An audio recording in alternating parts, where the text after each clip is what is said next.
Welcome to Schneider Electric's The Good, The Bad, and The Beautiful podcast. Every month, you will be joined by me, Carmel, me, Emma, and me, Rob, who will talk about real experiences from real people with some special guests along the way. Don't forget to share, like, and subscribe. Hello, everyone, and welcome back to another episode of The Good, The Bad, and The Beautiful. We're back. I was going to kick off with a good old Happy New Year, but is it too late for that? Rob, Emma, what do you think? I think it's still a new year. Why not? Yeah, I'm always not sure when to stop saying Happy New Year, but why not? The holidays seem like ages ago. Have you got any updates for us? Well, my new year started with a bang. So my little niece was born. So I have a niece called Etta, and she's well and truly stolen my heart and everybody else around her. So I'm totally obsessed, probably quite unhealthy. Like, I just want to look at her picture all the time. But, you know, that has been the best start to the year I could possibly have. I had a lovely Christmas. Just enjoyed time with family and just having that break to recharge. I did unfortunately catch COVID. So it wrote me off for New Year, but you know what? I actually don't enjoy New Year that much, and I was quite comfortable staying in and having a chilled one. So before we go to Rob, you don't enjoy New Year? No, I don't know. Maybe as I've got older, I haven't enjoyed it that much. I used to love it when I was younger, you know, go to house parties and everyone's always planning something for New Year. But now I'm a bit like, do I want to go out, pay triple the price? Like, you know, getting the taxis. Would rather stay in. Am I boring? No, you're not boring. To be fair, I'd do the same. But go on, Rob. Rob, if you're going to house parties, Emma, if you're going to house parties and paying triple the price, I think your friends have pulled the wool over your eyes there, my friends. Because I don't pay when I go to house parties. So I had a lovely break, lovely time off. New Year's was all right. It was actually the first time ever I've stayed in, just me and my wife, the two of us. Like you, Emma, we normally go out and things, you know, happen. But this year, nice and calm. But it was nice. It was a nice change of pace. And, you know, I've come into this year, back to work, not a lot going on. But, you know, last year was really busy and lots going on last year. So it's been a nice change of pace for me, and I'm enjoying it. Not a lot going on. Do I need to call your boss and tell him that you've got not a lot going on, Rob? No, to but grass you know, up? I mean, like extra things. Obviously, there's work and life as normal, but there's not all the extra stuff. So my dissertation's about to start. So on the next podcast, I'll probably be moaning, but it's all right for now. No, fair enough. Over the holidays, what did I do? Oh, yes, I went to a farm, Isle of Wight. I think I was telling Rob about that the other day. The farm was quite cool. Saw some pigs, donkeys. That was quite fun. And just spent some time with family, actually. And this new year, I've got a new job. So I'll be starting that off at the end of February. Is no one going to ask me what it is? Can someone ask me what my job will be, please? Well, if you give me a moment, I would. Can't get a word in. If I had a breath to go, hey, what's the new job? Congratulations. Okay, wait, I'll tell you again. And I got a new job starting in February. Wow, that's amazing. What is your new job, Carmel? Well, my new job, I'm actually starting in an incubation, which is basically, we had an idea. We pitched it to Schneider, the company that we all work for, and they loved the idea. And now they are willing to invest in us to see if we can make that idea a reality. And this is basically a competition. That's a yearly competition at Schneider. And I think about 200 ideas were sent across last year. Yeah. And we were the final 3. So we get to start at the end of Feb. That's really cool. Very cool. I'm really excited for you. I know it's been quite a long road, but really happy, and it's going to be super exciting. Oh, thanks, guys. And next time, I will tell you more about the idea.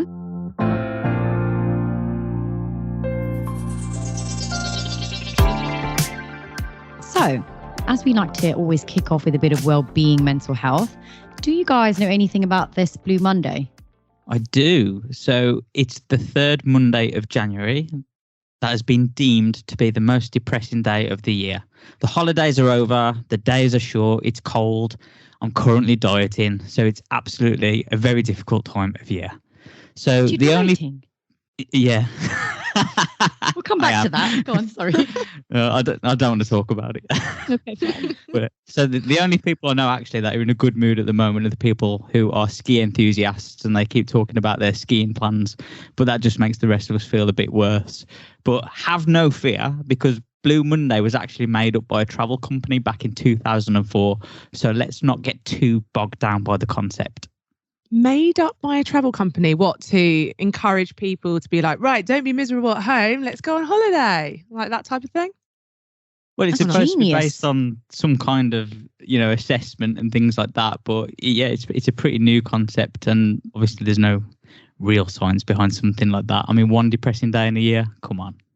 Yeah, I'm not so sure. I have seen it trending everywhere though, so people have been talking about it.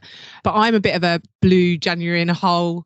If I think about it, I just love that Christmas time and that whole season. So being a little bit obsessed with that, when that finishes, I'm pretty gutted when I have to put the decks away and roll into January with, an empty bank account. So I have blue Mondays more than just that one Monday, I'd say. But it's always good to look at the positives of having a new year anyway. On the other hand, though, talking of Mondays, have you heard of #Brew Monday? I have. And I think it is a great idea. So it's basically a way of reminding everyone to reach out to people. So it's something the Samaritans do.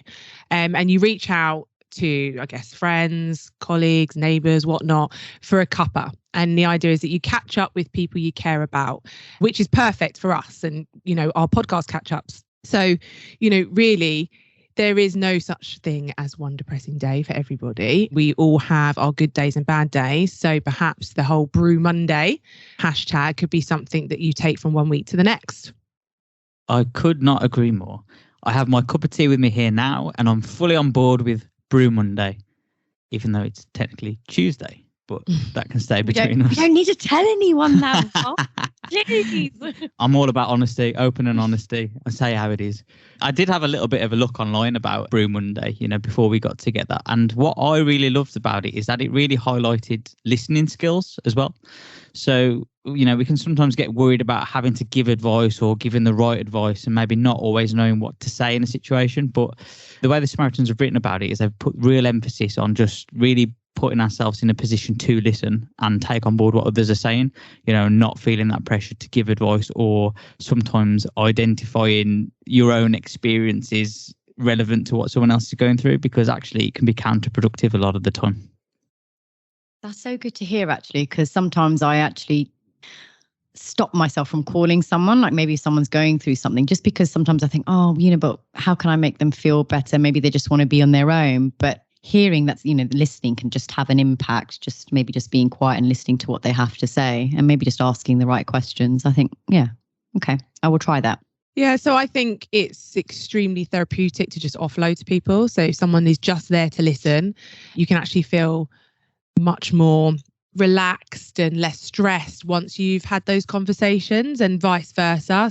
I'd call it therapy between friends or therapy of friends, something like that. I think it's good to have that time. But on another note, when we talk about having a cuppa, I actually don't drink tea that much anymore, but it'd be interesting to see how you have your tea. You always see these memes going out there of the colour of what your cup of tea looks like. Now, this could cause arguments, I'm sure. No, I'm getting ready for it. I'm actually getting ready for it. So this is the way I make a cup of tea. I have to let it brew for 4 minutes. My timer goes on every time I make that cup of tea. Then I put my milk in, okay? Then I squeeze the tea bag out, and it has to be, the colour of the tea has to be golden. I mean, honestly, Rob, I can hear you. You know what? We're on the same call. I can hear what you're doing. Yeah? You're disgusted. I can feel it. So anyway, the tea has to be golden. And I've actually stopped taking sugar in my tea, but it used to be 2 teaspoons, and I would stir. Now, go on, Rob. Tell us, please, how you have a cup of tea. We all want to hear. Well, first, there's no place for sugar in tea. Strong believer of that. I like my tea really strong. I don't time how long I brew it for, but it's got to have a good brew. I'll give you that. And then I squeeze the tea bag, take it out, and then just flash the milk. Very important. Flash the milk. Any more than a flash, I don't want to drink it. Yeah, I'm with you, Rob. That's me. It has to be just a dash of milk. It gives me nightmares when I see that dishwater tea. Like the other day, I had to make my sister a cup of tea, and never, ever will that be happening again, because the amount of milk she wanted me to put in there, was literally like dishwater. It was horrifying. Scarred. No, we're on the same lines, guys. Mine's golden, like gold, like golden, like golden brown. Like that's what it is. But what I can't get over is that you take the tea bag out and then you put the milk in. That's what I don't understand. So I need to squeeze all the tea that's left in my tea bag out. Okay, well, not so sure about that. Sounds weird to me. Rude. Did you lot hear that? That's the new sound of our habits section. So last year we kicked off a thing where we all start a new healthy habit to see how they can help our mental health. Yes. I remember this. So Rob was actually going to read more before bed and start using his phone less as well to help him switch off. So Rob, how's it going? So when it comes to my wellbeing habits, I'm going to admit it started very well. I was reading most nights, but over Christmas, I became a bit more of a movie fanatic. So we normally watch a lot of films over Christmas, and then the reading dwindled out a little bit, and it was replaced with high octane entertainment, which obviously didn't really help me in settling down to an early bedtime. Sorry, Rob. Sorry. High octane entertainment. Can you just? I don't even know what you mean by that. Yeah, thank you, Emma. Because I didn't want to feel like the stupid one, but I'm okay now. Can you just tell us what that means? Explosions, action, guns. Can you just high say energy. that? No. Okay, we'll go with your high octane. I'm in marketing. This is what I do. So yeah, I've gone off the track a little bit, but before the break, I did see enough of the benefits to want to work this back into my routine. So I'm starting again now, starting to read a little bit more and try and get myself off to bed a bit earlier as well. And I think one thing that I did find is, even during the break as well, is the other thing that I talked about was overusing my phone when I was trying to get off to sleep and changing the settings and things like that.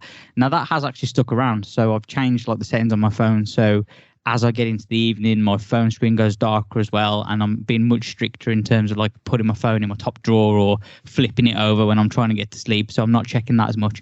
And that has actually made such a big difference. But what about you two? What are your habits going to be? So I can't remember if I told you before we broke for Christmas, but I started a boxing class. Yep, I remember that. So listen, I'm not going to attempt to get in the ring and do any fighting, but it's good for fitness. Between the 2 sessions I do a week, you do like sort of boxercise type exercises, and also you actually are learning how to hit and doing sequences and stuff like that. So it is actually quite fun. So I'm enjoying that at the moment. So I'm currently sticking to it.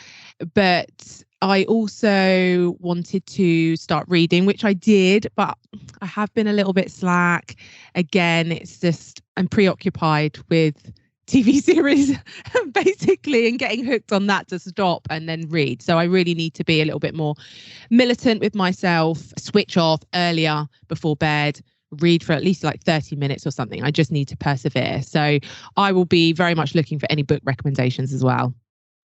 I do have one, actually. It's called Nudge. I'm going to summarize it for you.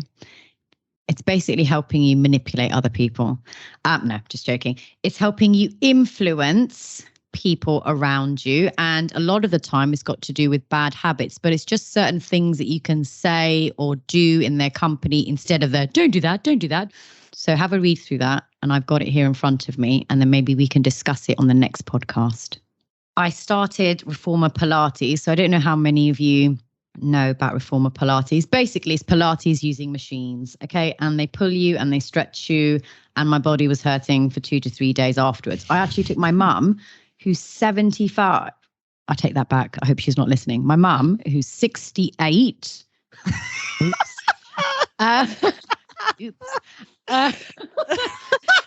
We cannot cut that.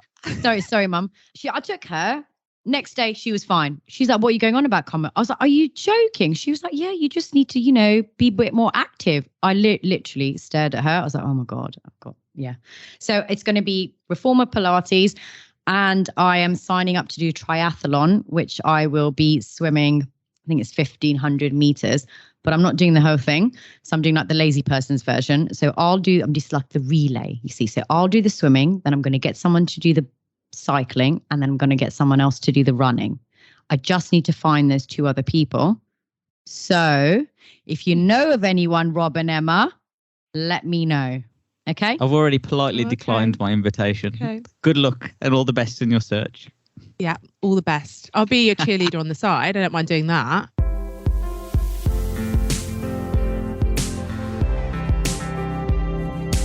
Okay, so it's time for the fact of the day session, everyone. That's right. So on February 1st this year, Chinese New Year will be celebrated. But did you know that it actually lasts for 15 days? 15 days until the moon comes out.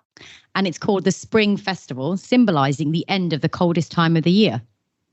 I didn't know that, but I do know that this year is the year of the tiger, and that people born this year are predicted to be brave, competitive, unpredictable, confident, and stripy. Stripey? Did you make that up? You made that up. You made that up in case you were listening, didn't you? You got me. Quite a good year to be brave, confident. It's quite a good one. So do you know what animal year you were born in? I do. I've always loved the idea of the Chinese New Year and having this animalistic alter ego. It's kind of easy for me to say, though, because I am a dragon, which I think is pretty cool. It's pretty cool, right? Being a dragon. So it symbolizes power, nobleness, honor, luck, and success. And in traditional Chinese culture, it's a supernatural being with no parallel for talent and excellence. So I just think it's really, really cool, right? And being a bit of a fantasy sci-fi nerd, I think it really suits me. How are we going to top that one? No parallel for talent or excellence. Okay. Well, mine's the year of the dog. Yeah. Okay. You know, the Australian Labradoodle that everyone loves. Perhaps it's one of those. But it's the year of the dog. I'm actually Googling what it means now because I didn't know. People born in the year of the dog are highly responsible. That's right. And compassionate. And dog people, because that's what they're called, dog people, are reliable, loyal, faithful, and honest with a keen sense of right and wrong and a desire to support the underdog. They can be very pessimistic, looking for all the bad things that might happen. Okay, well, I'm going to delete that one. Emma, what about you? Yours is actually quite nice as well. So I know I'm the year of the rabbit, which to be honest doesn't sound very exciting, but I think I'm the fire element as well. So I'm a fire rabbit. So maybe that's going to give me a little bit more edge. So feel free to Google mine. I don't know about edge, but people born in the year of the rabbit are kind, virtuous, and popular. They are artistic and have good taste with a liking for the finer things in life. Interesting. They do not like to argue, preferring peace and quiet. And they are compassionate listeners. You are. I can definitely say that. Excellent negotiators. Read that book, Nudge, Emma. And always work well with people. That's pretty nice. So basically, out of all 3 of them, mine suck. So I'm just going to reinvent. Become a rabbit. I actually had another key fact for you all. Do you guys believe in any superstitions? Because actually, the Spring Festival, they say that you shouldn't sweep or take out the garbage as it symbolizes dumping out the good luck and fortune from your house. And I was thinking about this the other day, not about that, but about superstitions. And actually, my mum always tells me that if you have a brother, she has a brother and I have a brother, that you shouldn't wash your hair on a Thursday. But when I ask her why, she's like, I don't know. Why are you asking me these stupid questions? I don't know. Just don't wash your hair on a Thursday. And I'm like, all right, Mum, thanks for that. So I want to know if you lot, believe in any superstitions or anything like that. And if you know the reason why. I never know the reason why, but I do. I'm still that person that won't, walk under the road signs. I will awkwardly walk around it, even if it means walking to a road, which makes no sense, right? Like, I just don't want to walk under that sign. And I also avoid the 3 drains. Like, I just cannot bring myself to walk across 3 drains. And I've done that. Yeah. Oh, okay. Am I the only one? I don't know. Maybe it's a thing. No, Rob, 3 drains. That is a thing, isn't it? I made that one up. No, listeners, please support me. There's 3 drains. It's bad luck, right? But I don't really know any of the background or history around these superstitions. So I'm just blindly following them. as you do. Yeah. It's a bit of homework for you, find out. I wouldn't really say that I'm superstitious, to be honest. I think the only one that I do, I'm forced to do, but then I try not to do it to wind up my wife. She doesn't. She thinks it's bad luck to cross on the stairs. Is that a thing? Oh, I've that heard other that. people do? Really So interesting. Yeah. So if I'm upstairs doing something, I hear her coming up the stairs, I'll purposely start to go downstairs, and then she'll look at me in disbelief, and then it'll be like a game of chicken. Will she come up and cross, or will she back off? Just for a bit of fun. But yeah, not really superstitious.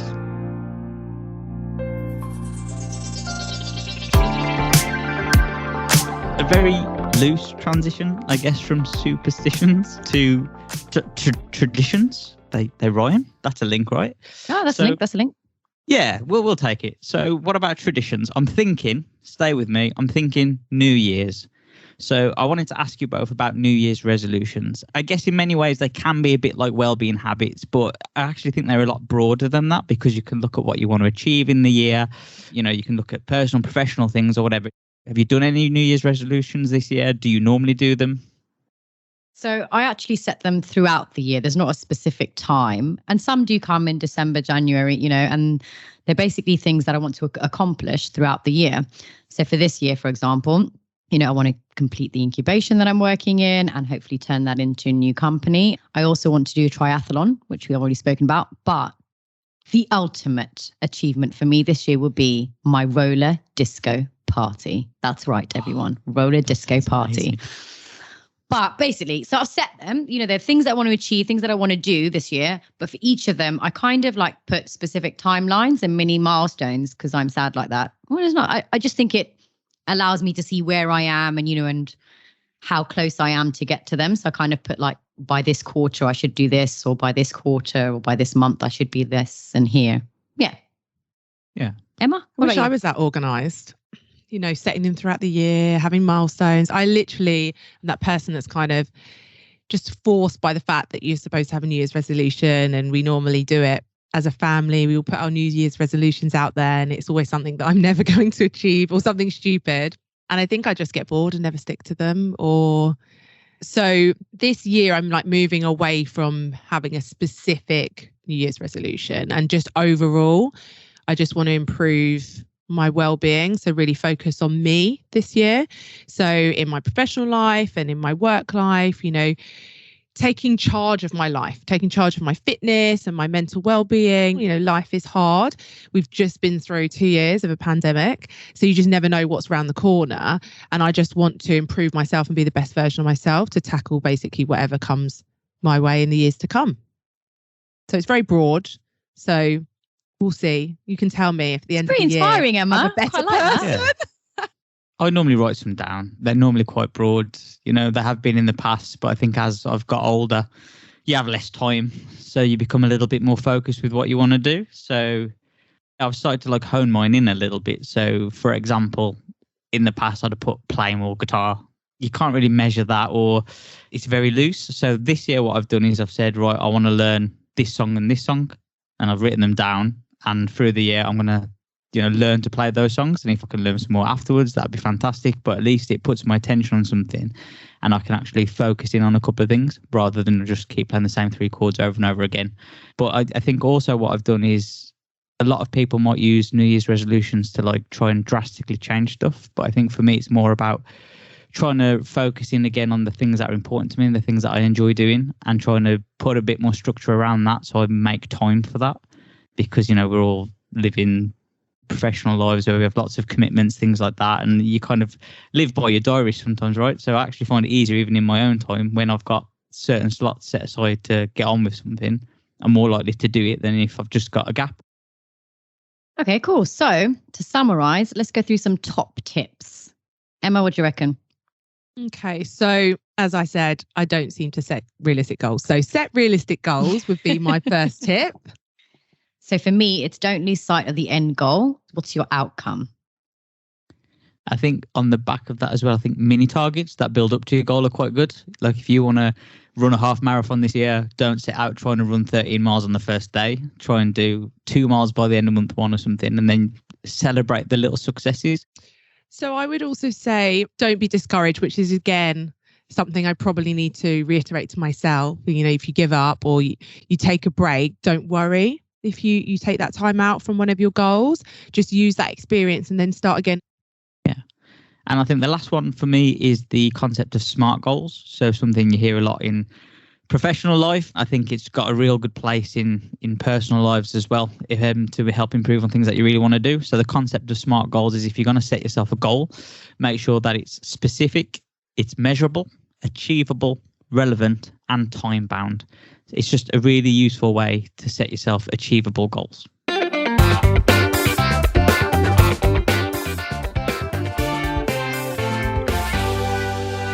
We actually covered quite a lot in this episode. I mean, we talked about habits, Chinese New Year, New Year's resolutions, setting goals, but it is now time for my favorite part of the show. That's right, everyone. It is the GBB quiz. So Emma and Rob thought it was unfair that I didn't take part in the quiz. So I don't know where they got that from. So for this one, we are going to call in a guest quiz master, Natalia. She's one of our faves. She's actually our podcast manager here at Schneider and keeps us all in check. So let's actually give her a call. Hello. Hi, Natty. How are you? I'm doing good, Carmel. Thank you so much for having me today in the show. Hey, Natty, I have one important question for you. How do you like your cup of tea? That's actually a good question. I don't drink tea a lot. I'm more like a coffee drinker, because of my Colombian heritage. But when I do drink tea, I have to agree with you and with Emma. I don't add any sugar and I just have it like with water only. I'm not used to adding milk, but I know you guys do. So that's the way that I have it. Does that mean me and Emma get a point already? No, it does not. Sorry. No, I don't know. No. And by the way, just before we start, if I lose, I'm just saying, I'm going back to being quiz master. Okay? I'm just putting that out there. And I know that there's something going on here. I know that. Rob, do you know what questions are going to be asked today? I have no idea. I don't even know who Natalia is. Right. Okay. We'll see about that. Right. Okay. Right, Natty, go for it. Let's go. Good. So first of all, you have said the bar is super high, so I'm a bit scared that if you don't win, I'm not going to be invited. Never again. Remember that. Don't be a sore loser, Carmel. To start, I have created a couple trivia questions related to the topics that you discussed today, so we can maybe learn a bit more about them. And I have, for the end, like a couple very random and very fun questions. So let's begin maybe with 2 questions about Chinese New Year. And I feel that this is like one of Rob's favorite topics. So we'll see if he wins or maybe we have some surprises in the team. So the first question is, do you know when does Chinese New Year starts every year? A, February 1st. B, February 11th, or C, it doesn't have a fixed date. Beep. C. No, can you listen?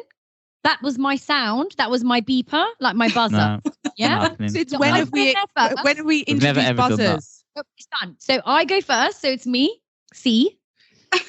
Good. Any other answers from the team? All C. It's got to be All C. C. Okay. So I guess that was an easy one. Exactly. See, so it doesn't have a fixed date. And as you shared at the beginning, it lasts 15 days. And the date exactly for Chinese New Year is set according to the lunar calendar, right? So this year it's going to be Tuesday, February the 1st. So second question, I'm worried because I think that you already know this one too. So how many animals are in the Chinese zodiac? A, 12. B15, C10. Beep. Are we doing this noise thing or not? I mean, I can cancel it if you want. I'm going to go for A12. I'm going for B. Oh, I knew I should have answered first. I think it's 15. Rob, what did you say? I think it's 15. Can I change mine? No. I don't know, guys. Could fine. she? Oh, no, I can't. Fine. Go on then. Okay. So I'm going to say that the correct answer is ding, ding, ding, A, 12. Oh. So, Carmel, you... Oh, damn it! We should have said Yeah, that's right, Emma. I can't change it now. Who let Emma part of the quiz? Ugh. Yeah, so it's 12 they only have an animal per month of the year, so that's kind of funny and also Come interesting. on, guys. Come on. Every Okay. month, only 12 months. Yeah. Now, moving to New Year's resolution. That's a very interesting topic as well. And I have 3 questions for you related to that. So the first one would be, what is the most popular resolution people in the UK commit with when a new year begins? Option A, doing more exercise or improving their fitness. Option B, spending more time with family. Option C, saving more money. Ooh, that's a good one. I thought the giving up drinking one was going to be in there, but it's not. Yeah, no, I'm going to go for A. Okay, A. Putting it out there, A. I can't even remember the other options, to be I'm fair. But I'm going for A. between A and C. So, doing more exercise or improving my fitness is A. B, spending more time with family. C, saving more money. C. Going with C. Oh, damn. I'm going to make it interesting. I'm just going to go for B for the sake of it. Oh, come on, Different Rob. answers. So just to give you a bit of info before we go to the answer, this was a survey conducted by YouGov, and it had like 2,000 participants. And participants responded that the most popular one is A, doing more exercise or improving their fitness. So, Carmel, you have another point. I thought that was too obvious. If only Damn it. everyone could see my robot right now. Next question, please, Natty. Next I question, can see it, and I please. assure everyone you do not want to see it. Yeah, I agree. Rude. Rude. Okay, next one. How many people in the UK and I again will likely keep their resolutions throughout 2022? So A, 70%, B, 30%, C, 10%. What was B? I think 30%. 10%. A, I'm gonna go 70%, B, 30%, C, 10%. Oh, it's a tough one. Tough. I'm going to go with C. Okay, so the right answer is B, 30%. No, what that means is that 10% of people fail and 20% of people are liars. I like it, Rob. I like it. Do we get bonus points for that? We still have many questions to go through. So there's another one related to this survey. So how many people do you think in the UK and I actually make New Year resolutions? A, 16%, B, 30%, C, 45%. I'm going to go 30%. I think was it 16? I think it's quite low. Yeah, that's A, 16, B, 30, and C, 45%. I'm going with A. I'm going to go with B. Okay, so according to this survey, only 16% of people do New Year resolutions. Yeah. The bleep. Emma, you have another point. Oh my gosh. Rigged. I'm gonna be quizmaster next time. Good. My following question is related to well-being. Some people would call this well-being. I do too, and it's related to chocolate. So I want to ask you if you know which country consumes the most chocolate per capita. A, Switzerland, B, Ireland, C, France. Oh, C. Swiss make good chocolate, but I think the French eat the most. Okay. Emma, Rob, what are your answers? I want to say France as well, but I don't want to say the same as Carmel, but I'm going to have to. I want to go France. What? Oh, I'm just going to go different. I'm just going to go A. Okay, so Just A, for the sake of Switzerland, it. right? Okay. So even if you thought this was not possible, the people that make the best chocolate are the ones that eat it the most. So the answer is A, Switzerland. Oh, why, Carmel? Why? Oh, yes. Oh, man. There you have it. I have another question and then a bonus question, right? True or false? You can sneeze in your sleep. False. I feel like False. that's false. Okay. Oh, You I'm going to say also- true if they both say false. You all have it right. So it's false. You can only sneeze if you are like lightly asleep. Sorry, Because if you can I- are... Natty, go ahead. Rob didn't get that right. He changed No, I his did. answer right at the end. that and was a he said, sneeze. actually, true, because he didn't want to say the No, same I- answer as us. I Rob, sneezed.